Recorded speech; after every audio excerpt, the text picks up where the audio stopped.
రాష్ట్రంలో ప్రతి ఒక్కరూ కూడా చర్చించుకునే విషయం ఏంటంటే ఏపీ అప్పులపై చంద్రబాబు నాయుడు మాట్లాడుతున్న మాటలు నిజమా కాదా?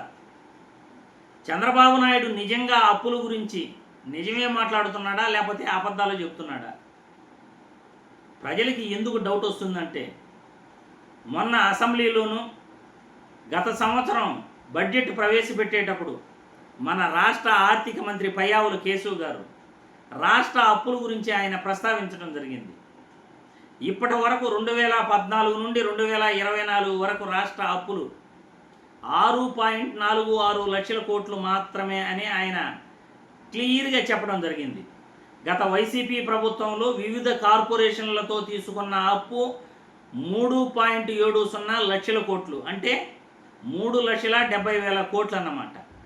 అంతకుముందు 2014 నుండి 19 వరకు అదొక 3.7 లక్షల కోట్లు, 3.7 లక్షల కోట్లు అన్నమాట, అంటే 3,07,000 కోట్లు. మొత్తం దాదాపు కూడా 6.46 లక్షల కోట్లే. కానీ చంద్రబాబు నాయుడు 2024 ఎన్నికల ప్రచారం నుండి కూడా రాష్ట్రం అప్పుల పాలైపోయింది, రాష్ట్రం శ్రీలంక అయిపోయింది, రాష్ట్రం సర్వనాశనం అయిపోయింది, రాష్ట్రాన్ని జగన్మోహన్ రెడ్డి అప్పులు చేసేసి నాశనం చేసేసాడు. ఇదే వాదన.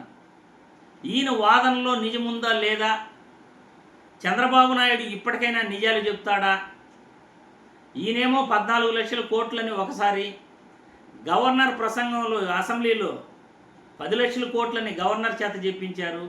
పయ్యావుల కేశవ్ గారు ఆర్థిక మంత్రిగా 6.46 లక్షల కోట్లు అన్నారు. ఇప్పుడు రాష్ట్ర ప్రజలలో చంద్రబాబు నాయుడు అబద్ధాలు చెప్తున్నాడు అనే డౌట్ ప్రతి ఒక్కరికి వచ్చేసింది. చంద్రబాబు కూటమి ప్రభుత్వం రాష్ట్ర అప్పులపై అసెంబ్లీలో ఒక మాట, బయట వచ్చిన తర్వాత మరొక మాట మాట్లాడుతున్నారు. ఇప్పటికైనా చంద్రబాబు నాయుడు నిజం చెప్పే ధైర్యం, రాష్ట్ర అప్పులపై నిజం చెప్పే ధైర్యం ఆయనకు ఉందా? ఇప్పటికైనా చంద్రబాబు రాష్ట్ర అప్పులపై నిజం చెప్పాలి. 2014 నుండి 19 వరకు ఎంత అప్పు చేశావు టీడీపీ ప్రభుత్వంలో? 2014 నుండి 2019 నుండి 2024 వరకు వైసీపీ ప్రభుత్వంలో ఎంత అప్పు చేశారు? 2024 నుండి ఈ 16 నెలల్లో టీడీపీ కూటమి ప్రభుత్వం ఎంత అప్పు చేసింది? నిజాల్ని చంద్రబాబు నాయుడు రాష్ట్ర అప్పులపై చెప్పగలిగే దమ్ము, ధైర్యం ఉందా అని ప్రజలు చంద్రబాబును ప్రశ్నిస్తున్నారు. ఎందుకంటే 10 సంవత్సరాల్లో చేసిన అప్పు ఒక ఎత్తైతే ఈ 15 నెలల్లో 2 లక్షల కోట్ల పైనే చంద్రబాబు నాయుడు అప్పు చేసేశాడు. అప్పు చేసి ప్రజలకేమీ పెట్టలేదు, ఏ అభివృద్ధి కార్యక్రమం చేయలేదు. ఆయన అప్పు చేసిందంతా ఎక్కడ దారబోస్తున్నాడు? ఆయన ధన కాంక్షతో రాష్ట్ర అప్పులను ఎక్కడ ఖర్చు పెడుతున్నాడు?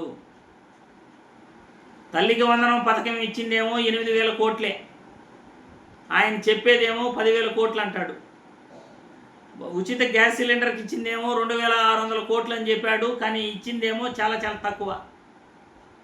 మరి ఉచిత బస్సుకి, మహిళలకు ఇచ్చే ఉచిత బస్సు ఖర్చు పెట్టింది కూడా మొత్తం కలిపితే కూడా 15,000 కోట్ల కన్నా ఎక్కువ ఉండదు. కానీ 2 లక్షల కోట్లు ఎందుకు ఆయన అప్పు చేయాల్సి వచ్చింది? ఆ 2 లక్షల కోట్లు ఎక్కడ ఖర్చు పెట్టాడు? రాజధాని కోసం తీసుకున్న సపరేట్ నిధులు ఆయన ఎక్కడ ఖర్చు పెడుతున్నాడు? ఇప్పటికైనా చంద్రబాబు రాష్ట్ర అప్పులపై అబద్ధాలు చెప్పకుండా నిజాలు చెప్పే దమ్ము, ధైర్యం ఉందా అని రాష్ట్ర ప్రజలు చంద్రబాబు నాయుడిని ప్రశ్నిస్తున్నారు. ఇదే అనుకుంటున్నారు, చంద్రబాబు నాయుడు చెప్పేటివన్నీ అబద్ధాలు. ఎందుకంటే అసెంబ్లీలో ఆర్థిక మంత్రి ఒక మాట మాట్లాడుతాడు, చంద్రబాబు నాయుడు బయట ఒక మాట మాట్లాడతాడు. అందుకే ప్రజల్లో డౌట్ వస్తూ ఉంది. ఇప్పటికైనా నిజాలు చెప్పే దమ్ము, ధైర్యం చంద్రబాబుకు ఉందా? రాష్ట్ర అప్పులపై నిజాలు చెప్పాలి, ఇది ప్రజల వాదన.